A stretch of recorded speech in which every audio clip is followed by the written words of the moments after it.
Hey guys, in this video I will show you how to fix Instagram messages not sending. Alright, let's begin. First, open your Instagram app. If you are using a professional account and cannot send messages, return to the home screen.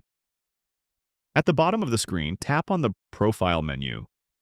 Next, go to the top right corner and tap the three horizontal lines to open the menu. From here, select Settings and Privacy. Scroll down until you find Creator Tools and Controls, then tap to open it. Inside, you will see an option called Minimum Age. If the minimum age is set incorrectly, it may be preventing you from sending messages. For example, if the age is set to 18 but you are older, you need to remove this restriction. Select Remove to eliminate the age setting. Once you have done that, tap Done at the top right corner of the screen. Now go back and try sending a message again. It should work properly this time without any issues. So that's basically how you can fix Instagram messages not sending. And that's it for this video. If you find this video helpful, please consider subscribing and leaving a like. Thanks.